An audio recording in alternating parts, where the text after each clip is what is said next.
Medyo uusok ang dugo nyo dito at iinit po ang ulo nyo mga sangkay dahil nga po sa balitang ito na itong China di umano pinalibutan po ang mga barko natin o puwersa ng Pilipinas dyan sa West Philippine Sea. Tumitindi po itong sigalot ng Pilipinas sa China.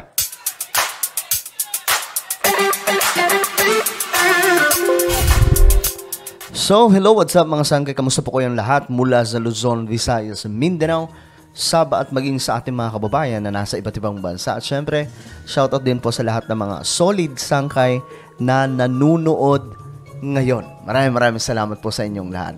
By the way, before we start guys, pag-subscribe po muna yung ating YouTube channel, no? Kung bago ka pa lang po dito sa ating channel. At kung matagal ka na dito at hindi ka pa rin nakakapag-subscribe, So, ang gawin mo lamang ay check nyo sa ibaba. Meron po dyan subscribe button. Pindutin nyo lamang po yan. Tapos i-click nyo rin po yung bell at i-click nyo po yung all. At kung kayo naman po ay nanonood sa Facebook, huwag nyo pong kalilimutan na i-follow ang ating Facebook page. At hanapin nyo po doon. May bell din po doon mga sangkay. Pindutin nyo po yun para ma-notify kayo sa lahat ng ating mga ina-upload na video sa Facebook. Okay guys, eto na nga mga sangkay. No? Eto na ang balita. Tumitindi po ang sigalot ng Pilipinas, banggaan ng Pilipinas, laban po sa China. At ang China talagang aggressive. No, kaya nga sabi ko sa inyo, uusok yung dugo, uusok yung, iinit talaga ulo nyo dito mga sangkay. Ayan po, MV Kapitan Felix Oka, nag-abort umano ng mission matapos palibutan ng 3 barko ng China. Galing, no? Ang galing nitong China. Ang galing mambuli, mambira. Tingnan po natin ang balita. Nag-abort mission muna ang Christmas convoy sa West Philippine Sea matapos silang palibutan ng 3 barko ng China. At yan ang tinutukan live ni Jonathan Andan. Jonathan. Ivan, nandito ako ngayon sa West Philippine Sea. Ipapakita ko lang sa iyo itong barko ng China na kanina pa sunod ng sunod sa amin. 3 yan actually, na iniikot-ikutan kami kanina pa. 2 barkong pandigma nila, 1 Coast Guard ship nila. Dahil dyan, Ivan, ngayon lang, nagdesisyon ang aming kapitan na abort mission na. Hindi na kami tutuloy yung plano sana ng grupong atin ito koalisyon na pumunta sa Lawak Island bukas para mamigay ng regalo sa mga sundalo natin doon. Sakop pa ng Pilipinas itong bahaging ito ng dagat. 16 na oras pa nga lang kaming naglalayag mula El Nido sa Palawan. Sakay ako ngayon ng civilian ship na MV Kapitan Felix Oka. Kasama yung iba pang civilian. Kanina, katatapos lang po ngayon ng isinagawang misa sa pamumuno ni Father Robert Reyes. May isang naiyak dahil nga hindi na matutuloy yung plano sana o yung mission sana na magatid ng regalo sa mga sundalo natin nagbabantay sa ating teritoryo. Nagkakaroon ngayon ng konting programa. So, ayun, nag-abort ng mission mga sangkay para sana mamigay ng mga regalo sa mga kasundaluhan po natin na nagbabantay po sa West Philippine Sea. Dahil nga po, pinapalibutan po sila ng 3 barko ng China. Ito po yung kanilang ginagawa ngayon mga sangkay sa Pilipinas na talagang senyales na anumang oras pwedeng humantong sa malaking digmaan. Ano? At ang tanong ko nga po sa inyo, just in case magkakaroon po ng digma ng Pilipinas at China, willing ba tayong lahat na maging patriotic kagaya po ng Israel, di ba? Israel, talagang sila, dedicated po sila, mapababae man o lalaki. But how about we Filipinos? Handa ba tayo na ipaglaban ng ating teritoryo? Kasi ang nagiging problema ngayon, hati-hati. O hindi man hati, may mga kumakampi pa rin po sa China. No? Lagi po nilang sinasabi na parang tila baga tama yung ginagawa ng China at tayo po ang nakakaperwisyo dyan sa West Philippine Sea. Yung iba naman mga sangkay, maka-Amerika. So, ang nangyayari tuloy, wala nang pro-Philippines, 'di ba? Wala na kasi may kumakampi sa China, may kumakampi sa Amerika. And actually guys, ang nag-aaway lang naman po talaga China at Amerika. Nadadamay po tayo dahil po sa West Philippine Sea na to. No? At eto mga sangkay, hindi ko alam kung saan nga ba tutungo itong problemang ito, but I'm praying na hindi po humantong talaga sa mas malaki pang, alam nyo na yun, mas malaki pang problema. Gaya na magkakaputukan na ang magkabila ang panig kasi hinihintay lamang po talaga nitong China na tayo mauna eh. So ito, pinalibutan po sila. May kasama pa pong barkong pandigma, warship ng China. So hindi na po basta-basta itong ginagawa ng China, di ba?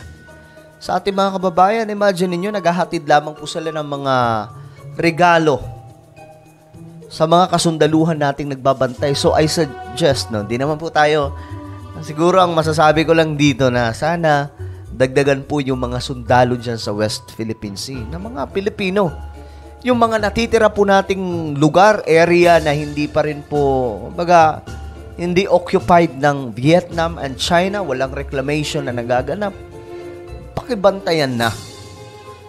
No? Kasi nung panahon po ni Ferdinand Marcos, ayon nga po sa mga eksperto pagdating po sa ating mga kapuluan, mga isla natin o teritoryo natin, nung panahon ni Ferdinand Marcos, lahat po halos dyan sa West Philippine Sea, bantay sarado ng mga kasundaluhan ng Pilipinas.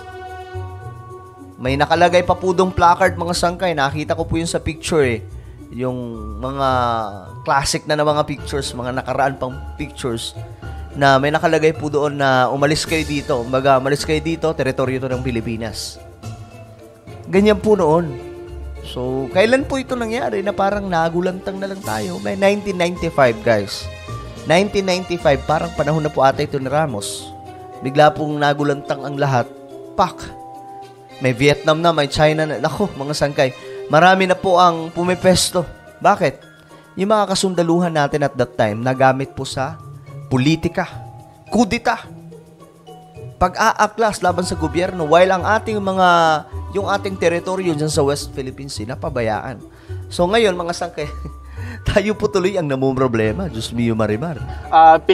Pinaparating ng mga miyembro ng ating coalition yung kanilang sentimiento sa na-abort na mission ngayon. Nakakalungkot, no? Kasi dapat makakapamigay pa ng mga regalo para po sa ating mga kasundaluhan. Hindi biro, mga sangkay, ang ma-assign ka sa lugar na yan. Pwersang militar ka ng Pilipinas, then na-assign ka sa West Philippine Sea, napakalayo niyan, tapos kakaharap mo palagi mga Chinese.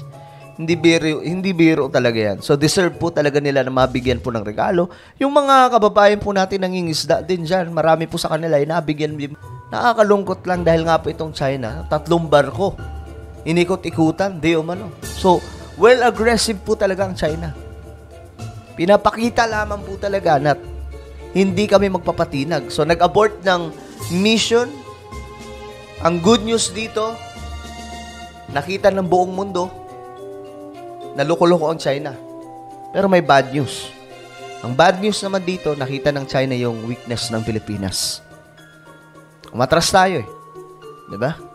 So, Ivan, pabalik na kami ngayon ng El Nido, pero sabi ng grupong atin ito coalition na isisikapin pa rin nila na maihatid yung kanilang pamaskong regalo sa ibang paraan doon sa mga sundalo natin na nagbabantay sa ating teritoryo. Mula po rito sa West Philippine Sea, para sa GMA Integrated News, ako po si Jonathan Andat, matutok 24 oras. So, yun na nga po ang nangyari, mga sangkay. Ano po ang inyong opinion dyan? Mukhang lumalala ang situation eh. Pagkano lang to, pag may maghihintayan lang po dito talaga eh. Hintayan lang talaga to. Merong merong mauuna. Mayroon dyan mauuna na magbitaw ng kung anumang weapon. Pwedeng Pilipinas at China. Kapag nangyari yan, asahan na po natin, magkakaroon po ng mas malaking problema. Bakit digmaan po ang harapin natin dyan. Kaya dapat po, maghanda din po tayo mga Pilipino, ha?